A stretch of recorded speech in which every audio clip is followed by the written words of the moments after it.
លោកអ្នកស្ដាប់ជាទីមេត្រីសាលាដំបងខេត្តសៀមរាបកាលពីថ្ងៃសៅរ៍ម្សិលមិញបានកាត់ទោសជនជាតិបារាំង3នាក់អាយុចន្លោះពី20ទៅ22ឆ្នាំដែលបាននាំគ្នាថតរូបអាក្រាតនៅប្រាសាទបន្ទាយក្តីកាលពីថ្ងៃទី29ខែមករាឲ្យជាប់ពន្ធនាគារក្នុងម្នាក់6ខែពន្ធនាគារប្រាក់1លានរៀលនិងមិនឲ្យចូលក្នុងប្រទេសកម្ពុជារយៈពេល4ឆ្នាំ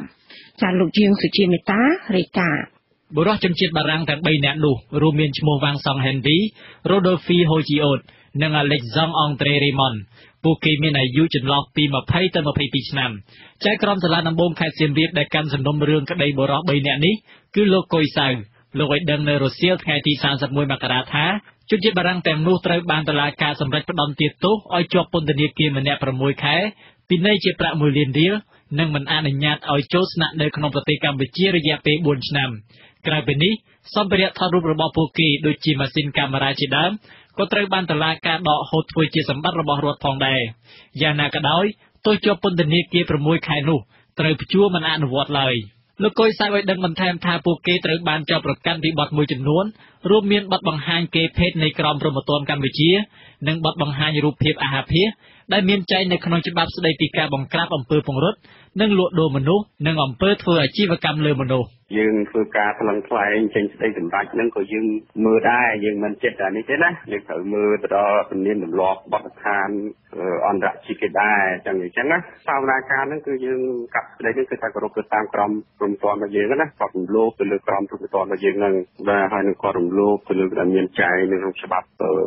ការធ្វើអាជីវកម្មផ្លូវភេទហ្នឹងណាក្រមព្រហ្មទណ្ឌកម្ពុជាមាត្រា249ចែងថាអំពើបង្ហាញកេរ្តិ៍ភេទដែលនាំឲ្យអ្នកដទៃមើលឃើញនៅក្នុងទីកន្លែងមួយដែលសាធារណជនអាចមើលឃើញត្រូវផ្តន្ទាទោសដាក់ពន្ធនាគារពី6ថ្ងៃទៅ3ខែនិងពិន័យជាប្រាក់ពី1សែនទៅ5សែនរៀលជុំវិញការកាត់ទោសជនបរទេសនៅពេលនេះប្រធានមជ្ឈមណ្ឌលវប្បធម៌ជាតិនិងសិលធម៌សង្គមលោកប៉ូសំណាងសម្ដែងការអបអរសាទរតែទោះជាយ៉ាងណាលោកថាទោសនេះហាក់ដូចមានកម្រិតទាបនៅឡើយដែលអាចធ្វើឲ្យជនបរទេសមួយចំនួនមិនរៀងចាលនោះទេលោកឲ្យគាត់ផ្លិចច្រឡំដោយសារតោយើងស្រាលពេកគាត់នាំគ្នាគាត់មកថតទៅព្រោះផ្លិចនឹកឃើញរឿងការងារតាមព័ន្ធវិស័យវប្បធម៌ជាតិយើងដូច្នេះអាតោដែលគាត់លក់ខ្ញុំថាគាត់យកទៅលក់លើអារូបថតអាភាពគាត់ក៏លក់តាមបណ្ដាញរបស់គាត់ហ្នឹងទៅគាត់បានថ្លៃច្រើនជាង